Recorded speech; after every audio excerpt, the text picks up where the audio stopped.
Content creator Nuruzzaman কাফিকে গ্রেফতার করা হয়েছে।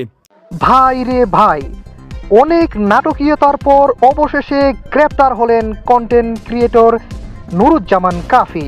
স্বৈরাচার তো বলেছেই যে যারা ধানমন্ডি 32 ভেঙেছে তাদের ঘর বাড়ি থাকবে না, জ্বালায় পোড়ায় দেওয়া হবে। তো ধানমন্ডি 32-এর পরেই আমার বাড়ি, এটাই মনে হয় প্রথম তাদের প্রতিশোধ, জ্বালায় পোড়ায় দেওয়া। নিজের বাড়ি নিজেই আগুন দিয়ে জ্বালিয়ে লুবের বসে পড়ে এখন নিজেই গ্রেফতার হয়েছেন। উচিত শিক্ষা পেয়েছেন নুরুজ্জামান কাফি।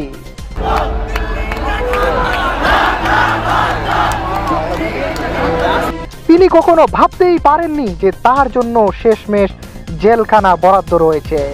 তিনি ভেবেছিলেন যে তার বাড়িঘর জ্বালিয়ে দিলে তিনি যখন মায়া কান্না করবেন তখন হয়তোবা এ দেশের মানুষ তার দরদে দরদি হয়ে তাকে লক্ষ লক্ষ টাকা দান করবেন, আর সেই ফাঁকতালে তিনি কোটি কোটি টাকার মালিক হয়ে গেলেন। ধানমন্ডি 32-এও আমি ছিলাম, বিপ্লব ঘটাই এই সরকারকে বসালাম। এই সরকার কি করলো, কি করতেছে এই সরকার?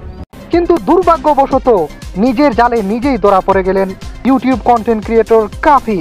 কথায় বলে লুবে পাপ আর পাপে মৃত্যু, ইউটিউবার কাফির হয়েছে সেই দশা। কন্টেন্ট ক্রিয়েটর কাফির বাড়িতে যখন অগ্নিকাণ্ডের ঘটনা ঘটে তখন থেকেই জনমনে নানা প্রশ্ন। অনেকেই এই কথাটি বিশ্বাস করতে চাইছিলেন না। কমেন্ট বক্সে এসে অনেকেই ইউটিউবার কাফিকে গালাগালি করছেন যে সে মিথ্যা কথা বলছে। সুতরাং দর্শক, অবশেষে দেখা গেল যে ইউটিউবার কাফির বাড়িতে অগ্নিকাণ্ড সেটা মিথ্যা এবং বানোয়াট, যার পরিণতি এখন তাকে ভোগ করতেই হচ্ছে।